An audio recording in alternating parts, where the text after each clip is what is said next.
Well, welcome back to another unboxing. We're going to look at MPC's TIE Interceptor.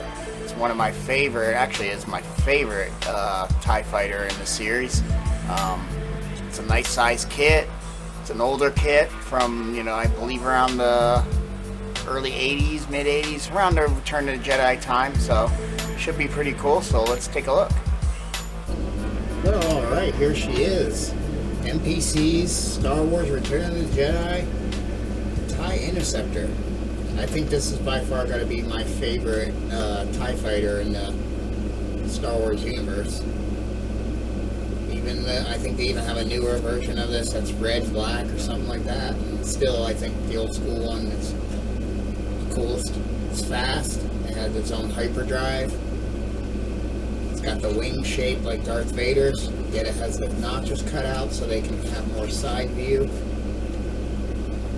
It's cool. This kit was done in, I believe, 82 and 90. Not sure which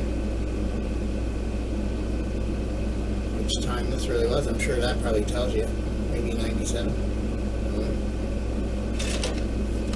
But it's a cool kit. It's saying, yeah. Well, I'll stand and see what it looks like. Got our instructions here. Fairly basic.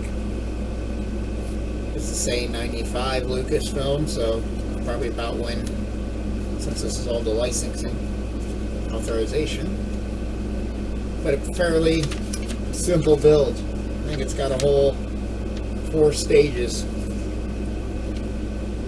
Put the guy together, who's probably not going to look like a stormtrooper, judging by this picture. And one thing I'm noticing is that, and here it is, that the window grill is part of the glass, so we gotta have glass. That means we gotta mask this off and paint it. This isn't a big deal, but still, I don't like having the glass. Some of these smaller kits aren't too bad, so, but still, it kind of gives you that toyish look, the glass on these bigger windows. But we'll make it work. I've seen smaller versions of the ILM film models that are small have some glass in them. But yeah, it's fairly simple to put together. And that's it. It even has the landing gear feet. Which is funny how now they're using that on these newer series TIE fighters. Like the Mandalorian and stuff, where their wings fold and they can land on the ground. Detail's not too bad for an older MPC kit. Is this a transition? Because I saw Earl, yeah. On there too, but yeah, that's not bad. And there's going to be inaccuracies in this kit, I'm sure. I didn't do much research on it. I just, it's one of the few. I have the Bandai kit, and that's really nice. This is one of the few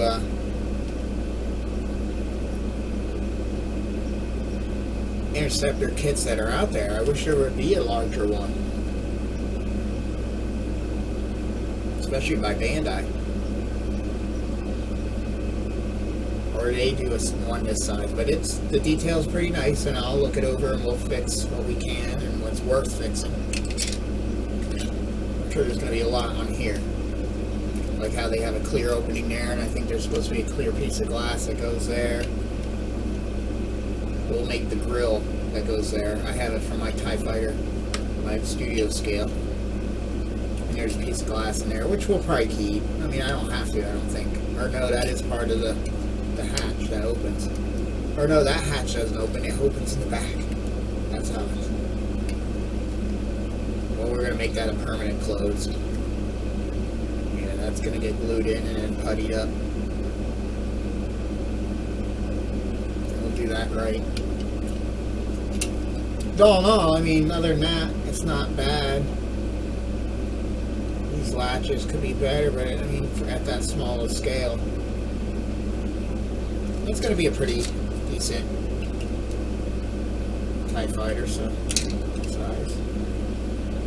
I have a Hasbro, I'm not sure what series, you know, for their toys, and that Interceptor looks really good, and I only have to do like minor things to really make it accurate and make it a studio scale model, repaint it, you know, weather it, light it, but that's nice. And there's your, so that's not too bad. That's a plus. There's our cockpit, which is completely probably inaccurate, but it'll work.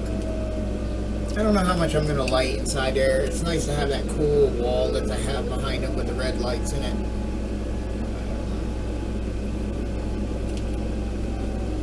Yeah, the guy looks just like a normal World War II pilot. It's like he has headphones on, parachute. No stormtrooper, black stormtrooper. But this is going to be painted black, so we'll make it work. Stand.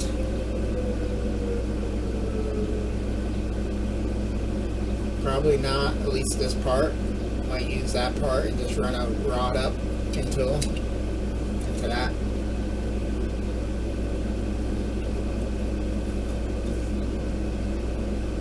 But that's going to be, you know, it's going to be a nice size. I think that falls, I don't know if it falls in the scale of the X-Wing or not. But, very cool kit. There'll be no decals. So we're going to have to go in through and paint all the little detail up on these lids. There's all kinds of detail in here. We're going to have to, some of these get dark gray. The ship's like a slate blue. Yeah, it's going to be fun, but it's cool. We'll make it look as good as we can. That's the challenge. That's the fun part of it. I think, anyway. But I found this at a pretty good price, so why not? Along with that rest of the NPCs and stuff that I got from the Return to Jedi. Speeder bike, the shuttle Tidarian. I can't wait to do that. Always wanted one of those. But I hope you come back when we start to build her. It should be fairly quick. I mean, if we do any lighting, we might see if I can get these to shoot flash of green for the laser cannons and just the two ion engines. Maybe try to get a little bit of a red glow in there, but not too much, because we want to kind of hide the interior, because that's where some of the major inaccuracies are going to be. And they didn't really light the interiors on the studio scales either. So we can have those look like it's firing and the engine's going, which is real simple lighting. That'll make it look really cool. That's what I did with the Bandai, and it looks really nice. I'm going to have to do like a video of all those.